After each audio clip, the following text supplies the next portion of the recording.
Ito ng ating update sa binabantayan nating si Bagyong Ferdy. So kaninang madaling araw ay lumabas rin agad ng ating Philippine Area of Responsibility itong si Bagyong Ferdy. So may international name ito na Bebingka. So isa pa rin itong tropical storm at yung latest location natin kaninang alas 4 ng umaga ay sa layong 1,210 kilometers east-northeast ng extreme northern Luzon. Ito ay may taglay na lakas ng hangin na malapit sa gitna na umaabot sa 85 km per hour, pagbugso na umaabot sa 105 km per hour. Kasalukuyan itong gumagalaw west-northwestward sa bilis na 20 km per hour. So kahit na nasa labas na ito ng ating PAR, makikita natin dito sa ating latest satellite images itong mga makakapal na kaulapan na umiiral sa malaking bahagi ng ating bansa ay ang patuloy na epekto ng southwest monsoon o habagat na hinahatak ng nasabing bagyo. At ito nga ang ating magiging lagay ng panahon ngayong araw sa ating bansa. So dito sa area ng Luzon, dahil sa epekto ng habagat, malaking bahagi pa rin ng southern Luzon, including Metro Manila, pati na rin itong areas ng Zambales at Bataan, makakaranas ng mataas na tsansa ng mga kalat-kalat na pag-ulan na sinasamahan ng pagkulog at pagkidlat. Pinakamaapektuhan ng monsoon rains o yung mga direktang pag-ulan na dala ng habagat, itong areas ng Mimaropa at occasional rains naman dito sa area ng Kabikulan. Mas maliwanag sa panahon naman ating inaasahan sa rest of Central Luzon, pati na rin sa buong hilagang Luzon.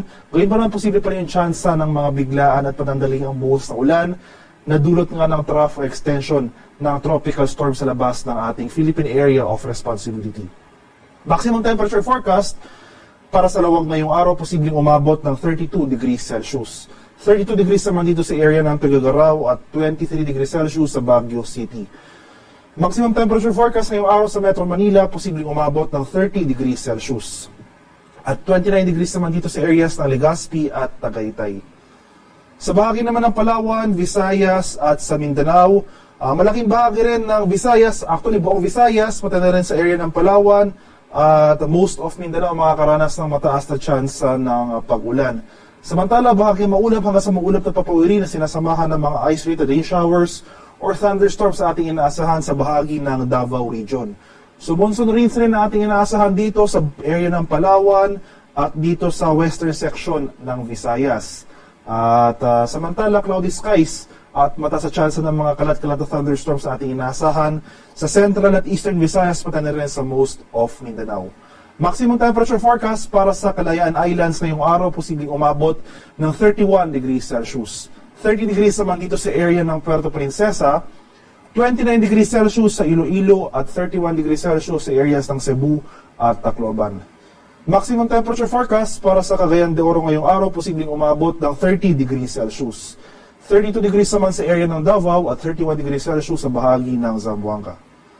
At ito nga yung ating latest track and intensity forecast para kay Tropical Storm Ferdy. So internationally name niya, Bebingka, at nasa labas na nga ito ng ating Philippine Area of Responsibility. Lumabas ito kaninang madaling araw. So magpapatuloy yung generally northwestward na paggalaw ng nasabing bagyo patungo sa Okinawa, Japan, and magiging generally west-northwestward yung galaw nito habang nandito ito sa area ng East China Sea. So within this forecast period, posibleng lumakas muli into a severe tropical storm category itong si Bebingka habang nasa labas ito ng ating PAR at possibly into a typhoon category habang sa East China Sea. So mananatiling malayo pa rin itong si Ferdy sa ating kalupaan at wala na itong magiging direktang epekto sa anumang bahagi ng ating bansa.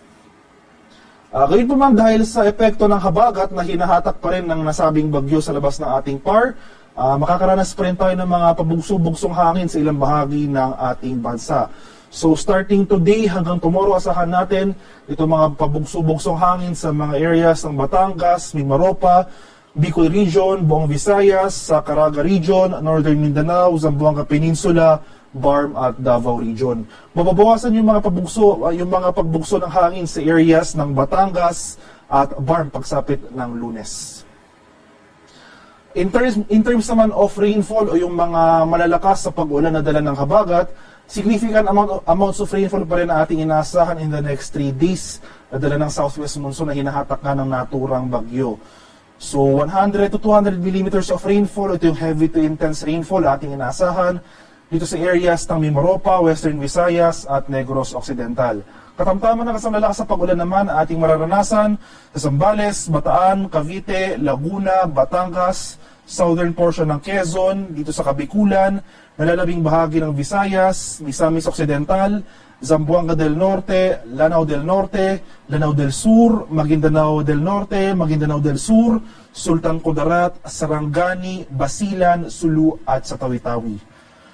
Unti-unti na mapabawasan yung mga pag-ulan na dala ng habagat, especially dito sa areas ng Mindanao at sa central and eastern sections ng Visayas, starting tomorrow morning to Monday morning. Gayunpaman, posible pa rin yung mga heavy to intense rainfall, magpapatuloy dito sa areas ng Occidental Mindoro, northern portion ng Palawan, Aklan at Antique.